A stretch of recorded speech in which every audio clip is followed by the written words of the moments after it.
Sinukala ng DILG Emergency 911 sa Kongreso ang pagpapataw ng parusa sa mga nagpa-prank sa emergency hotline. Mas marami pa nga raw ang natatanggap nilang prank calls kaysa sa totoong emergency calls. Saksi si Von Aquino. 911 was emergency. Bawat tawag mahalaga, bawat segundo hindi dapat maaksaya. Pero marami sa mga tawag sa 911, prank calls. Yan ang isa sa mga hamon na kinaharap ngayon ng Emergency 911 ang DILG na tumatanggap ng tawag nationwide. Sa tala nila mula January hanggang June 2025, umabot sa mahigit 900,000 ang prank calls na natanggap nila. Mas mataas pa nga ito sa totoong emergency calls na natugunan nila sa mga kaparehong buwan na umabot sa 33,957. Can you imagine, ma'am, resources ng gobyerno, di-dispatch, and alarming doon, yung epekto ng legitimate emergency calls, talagang na-overtikan pa nila. Kumbaga sa queuing, sila pa yung nauuna itong mga prank callers. Habang nandito kami sa kanilang call center sa Quezon City, ilang beses naming nasaksihan ang pagtanggap ng prank calls ng telecommunicators. Cavite? Nasaan ba kayo? Santo Tomas, Batangas. Tapos magpapahatid kayo sa Pila, Laguna.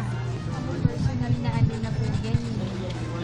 Sana po medical assistance po or medical transportation po ang hinihingi mo. Kahit prank calls lang, inire-record pa rin nila. Kung ilang beses lang nanloloko ang caller, pinadadalhan ng text message.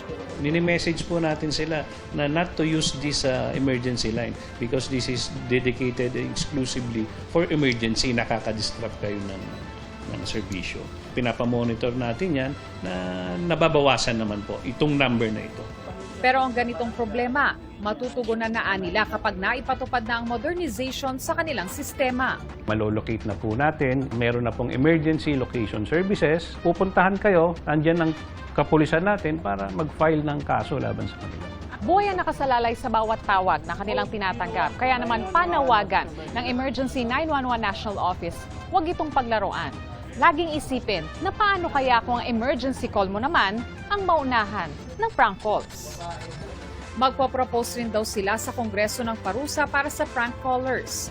Plano rin ng DILG na isama sa ilulunsad na Unified 911 Emergency System ang help desk para sa mental health concerns.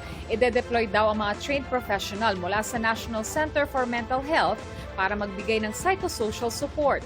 Plano na rin dagdagan ng telecommunicators na sa ngayon ay 42 pa lang na nahahati sa dalawang shift.